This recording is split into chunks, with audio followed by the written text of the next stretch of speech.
Ever wondered what goes into making your favourite apple? Well, for apples like the Dazzle, Rocket and Sassy, it's a process that can take almost 20 years from concept to the supermarket shelves. Janina Schwanecker's taking us into the lab to find out more. I'm at a lab at Plant and Food Research in Hawke's Bay. We're taste testing a range of different apples developed by the scientists here. Sitting with me are Natalie Prophet. I'm the breeding operations manager for the pipfruit breeding team in Hawke's Bay, and I've been working at Plant and Food Research for 20 years. And Anna Tattersall. I am in the post-harvest lab at Plant and Food. I've been here for almost 7 years. We're joined by Amanda Lyon. Hi, I'm Amanda Lyon, brand manager at Prevar. And Tony Martin. And I'm Tony Martin, I'm the Chief Executive at Prevar. You'll hear more from them later.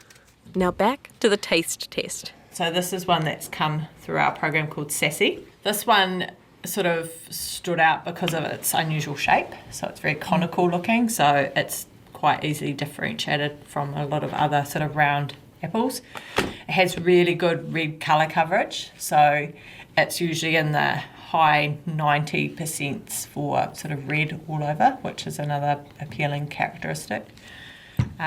It has a pretty good texture and a sort of mildly sweet flavour as well.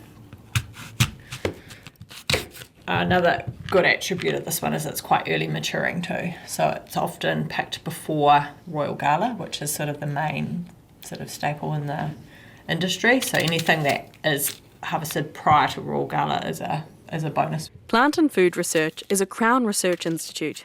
Along with New Zealand Apples and Pears and Apples and Pears Australia, it owns a partial stake in Prevar, a private joint venture founded in 2004.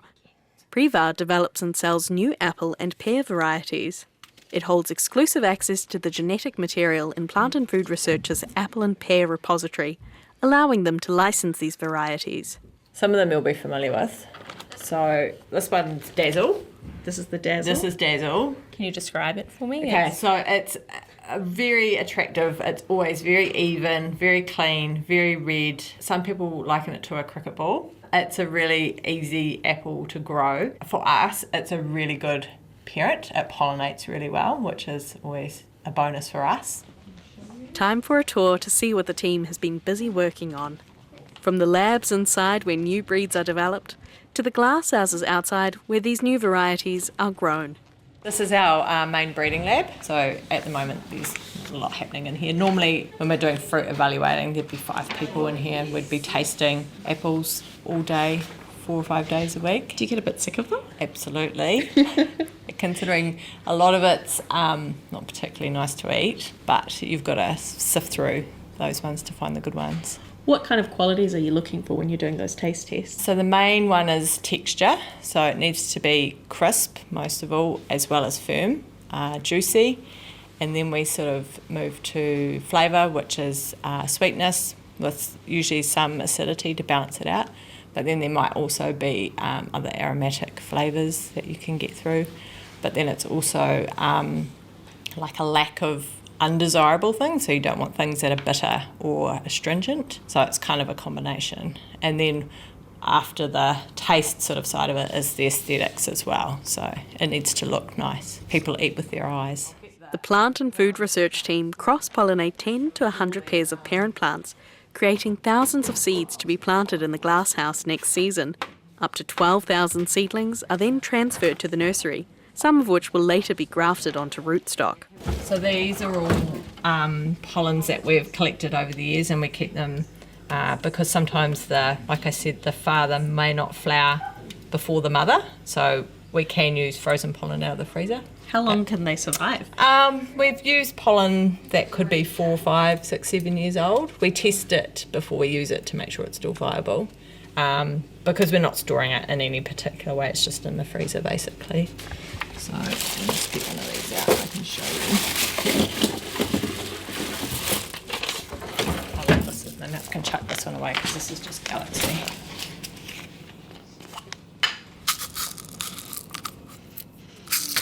So that's what it looks like. It's basically just a vial of A yellowy kind of powder. yellow dust, basically.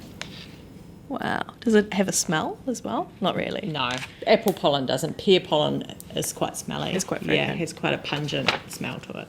And these kind of crystals in the... This is just silica gel, Silica. so basically it's just to keep the moisture out of it, because any moisture that gets into the pollen will stop it from being viable. So that's why you can't pollinate in the rain either, it has to be dry. So we can leave that there, and I'll take you out to the glasshouse. The seedlings are transferred to the greenhouse to grow. Misters and temperature controls inside create the perfect growing environment. Over the next few years, they're monitored and screened for further trials. It might not be until 15 years later that the first fruits might be tested with consumers. So this is what we call basically our fast growth room. So all the small ones, or some that our scientists is particularly interested in, what we do is we pot these up individually, we grow them up on strings, and we have the room quite hot and quite humid because apples will grow naturally quite well in the heat. And what we aim to do is to get them to over 2 metres high by the end of the summer. So they grow up the strings, and we basically pinch out the little lateral shoots so that they keep growing upwards, a bit like what you do on tomatoes. The aim is, because at 1.7 metres roughly, an apple wood will go from being, the buds move from being vegetative to fruiting. So it's like they go from a juvenile phase to a mature fruiting phase over about 1.7 metres. So if we can grow them up to 2 metres, we know if we take that top piece of wood in the winter and graft it, then that will be more mature fruiting wood, and we basically have taken a year out of the system. So they haven't had to go into our nursery for, losing 12 months. So we're gaining 12 months in the system to do it. The only problem is it's quite labour intensive, and we only have a limited amount of space. So we can basically only fit 2,000 plants in here. So we choose which 2,000 we want to do the fast growth for. And I suppose it's that, wanting to get results faster. Yeah, it's trying to cut down that breeding cycle even faster. But it's just a small amount that we can do. This will be a weird question, but where do you get the soil, and how do you choose what soil to do the growing in? It's just a basic cutting mix that we get from a local supplier. So he makes it up with a mixture of peat, potting mix, pumice, and then he puts a long-term slow-release fertiliser in it. He mixes it all up, delivers it in a big 1-tonne bag, and we have a new potting machine which we recently bought a couple of years ago, which has improved our efficiency of potting. We used to do it all by hand previous to that. Oh my gosh. And it used to take weeks, but now we've got the potting machine. It's sped it up probably by about 30 or 40%, so it's been a really good improvement. So one of my team members, she looks after these all through the summer. She has to spray them so that because obviously being quite humid, they're quite susceptible to disease in here, and pinch out the laterals, keep the irrigation up to them, and basically just make sure that they grow well through the summer. But within the end of January, you'd come back in here and these will be sort of over your head, above my head. Wow. Yeah. Gosh, goes quickly. Yeah. So basically anything that's shown promise in stage 1 and then stage 2, it can be nominated for stage 3, and we collect some wood and we pass it over to our what we call physiology team, and they graft up more trees and they do more intensive sort of look at the trees in the orchard in terms of cropping and the way that the tree can be grown. So it's more of a grower focused kind of testing, and that's what these are. So they've been grafted in August or September, and they will grow the trees on, and then they'll be planted out in the orchard next winter. When would you expect these to crop? So they will get planted out next winter, and then they will go into the nursery for a year. So then the following winter, so that's another 12 months, so that's 2026, they'll get lifted and planted into the orchard trial itself. Gotcha. And then they won't fruit for another year to 2 years after that. So we won't be looking at the fruit on these for probably at least 4 to 5 years. slow go. Slow go. That's why I've been here 20 years. Got to wait to actually see reap any of the rewards of your work, basically. Once those stage 3 trees are in the ground and start fruiting, then that's when Anna's team comes in and they start to do more of the post-harvest fruit work. So that sort of ties quite nicely into her lab where we're going to go now. Varieties that show promise are progressed through to the next stage. Automation and technological advances have helped speed up the growing process. Even still, it's a slow process. Back inside the labs, Anna talks us through what makes a good apple and how they test this. We jump in with stage 3, so once the breeders have identified those selections that have the most promise and the traits that we're really looking at closely, we put them through their final paces. So we look at how the fruit stores, because so much of our fruit in New Zealand does go overseas. So that's quite a big focus of our work. So we look at fruit quality, any storage disorders that might pop up, the best ways to store the fruit so that we get the best quality on the other end. And you've got some fruit here on the table for us. Can you tell me a little bit about each of these apples? Yep, so we have 2 in front of us. The first that listeners might be familiar with is Rocket, so it's quite a small snack apple. And the second one is Lemonade, which is a yellow fruit, a little more tart, I'd say. Looking at these 2 apples, Rocket, I know myself, I've tried, it's delicious. How many years' work do they represent, having a final finished product here for people to eat? From the start to finish, it can be 15 years or so or more. It's a long time. Quality testing isn't just left to people. There's plenty of high-tech gear to help assess an apple's taste, sugar content, and even firmness. Their work today will be the apples we enjoy in 20 years' time. Some of the measurements that we make are on the firmness of the fruit. So this is a gust penetrometer. So it's got a probe that will dip into the fruit and give us a value for that firmness. I was imagining it's, people are guessing and giving their personal notes and you'll compare. So there's technology to make these exact measurements. It does start with a lot of tasting, especially with the breeders, before they identify ones that are of interest. But once it gets down to more of the detail of how we're storing it and how well it holds up in storage, we do collect a lot of numbers. So here's what the penetrometer sounds like. And then next to the firmness, we also measure the sugar content of the juice that's squeezed out.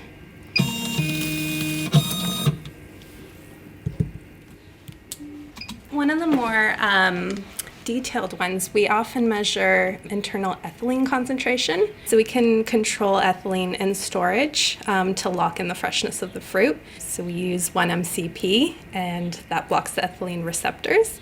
But we'll take a gas sample from the core of the fruit to see how well those treatments work and whether the fruit is continuing to ripen or if we've been able to slow that down. So we run a gas sample on a gas chromatography machine. So that's probably one of the more scientific measurements we take.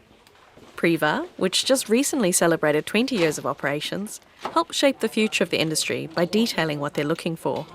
Tony and Amanda share some of their thoughts on how the apples of tomorrow will look, and most importantly, what they'll taste like. Yeah, well, the industry is very dynamic, I would say, in that around the world, the total size of the industry is about 100 billion New Zealand dollars, so it's quite big when you think about apple industry. And when we think about fruit bowls all around the world, there's not too many countries in the world where apples don't make up a part of a fruit bowl. The New Zealand industry exports about $1 billion worth of apples, so we're about 1% of the global market. But New Zealand has been able to make a real name for itself in terms of quality of our produce and the ability to produce at a greater level, high productivity. So those types of things are really important when we look at the sustainable economic returns to growers for New Zealand. But the thing that is always changing consumer taste profiles. So while we still have a lot of the traditional apple varieties around, such as Granny Smith, that have been around for a long period of time, you will find so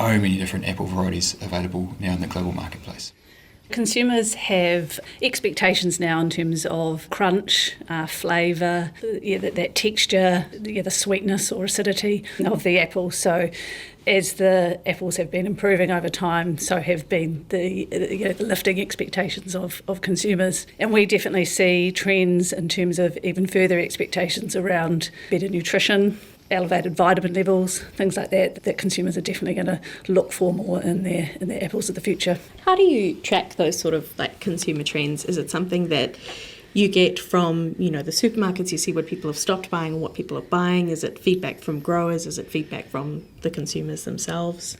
Yes, I mean, it's a combination of all of those. Bearing in mind the innovation timeframe, we have to look much, much further ahead. Yeah, just look for innovation that will be appealing, in a long time to come as well. So whilst we can look at current sort of trends and feedback, we have to look further ahead in terms of what might be appealing in 15 to 20 years' time. So, the R&D timeline is about 12 to 15 years. So the crossings that the plant and food research team do in terms of creating new apple varieties will ultimately end up on a shelf in about 15 years' time. So the apples that people are enjoying today, such as Dazzle and Lemonade and even our peekaboo pears, they were developed many, many years ago. Where is the industry heading, and what do you think are going to be those future trends that you're trying to predict? I mean, can you share, I suppose? Yeah, so we have a number of different product concepts that we work with Plant and Food Research on developing over time, and that's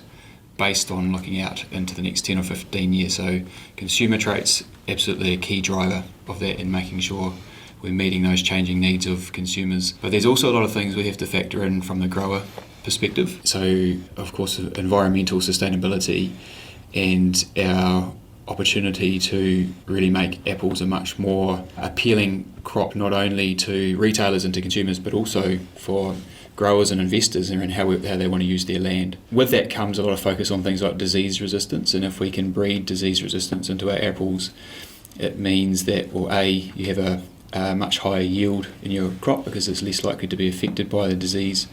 But from a sustainability point of view, it also means things like less utilisation of chemicals, with a less amount of times a tractor has to go up and down a row spraying the trees. So all of those things combined mean that it offers a really valuable benefit to the grower from an economic perspective, a valuable benefit to the retailer, and a valuable benefit to the consumer. That's a really big focus for a lot of the things we are working on now and into the future. And then in addition to that, everybody knows the saying, an apple a day keeps the doctor away, but not many people could tell you why. And apples have always had a really strong place in the fruit bowl, but we really want to start to elevate the profile of apples back up again because it is one of the world's best fresh and natural snack products. And we can see apples are not going anywhere. We're going to have apples around for a long time. So how do we really elevate them up so that they become a much more favourable choice? So it is things like health and nutrition benefits. We talked a little bit earlier about accessibility to apples, and New Zealand is a very good country at producing really high quality produce, whether it's meat or whether it's from the horticulture sector, but it is often enjoyed by people overseas. Can you talk me through that and whether you think that might change in the coming years? We'd love more Kiwis to be able to taste the very best of our apple selections that we breed and that our growers grow. Because of the fact that New Zealand is only a small producer in the world supply chain, we can't grow enough apples to satisfy the demand for our customers in Asia, and that's why most of our growers will focus their export crops on shipping product from New Zealand. But I think the more that we get into some of these newer types of apples, newer types of selections, and we really bring innovation into the category, then there's many more opportunities to make those products available to New Zealand as well, not just because they taste good and they look good, but also from a health and wellbeing perspective. We really believe that people need to be eating fresh produce as part of their diets. I think that there'll be a real push and pull element to that we will want to give those opportunities to New Zealand consumers to taste the products, and I also think consumers will be demanding them from their retailers or their supermarkets wherever they shop. Plant and Food Research truly is a world-class organisation and is recognised everywhere in the apple and pear breeding game. So Prevar commercialises the work that Plant and Food Research does, but we also want to take the time to acknowledge how important they are in everything that ends up out in the marketplace. Tony Martin and Amanda Lyon from the joint venture Prevar. They were speaking to producer Janina Schwanecker in Hawke's Bay. She also spoke with Natalie Profit and Anna Tattersall from the Plant and Food Research team.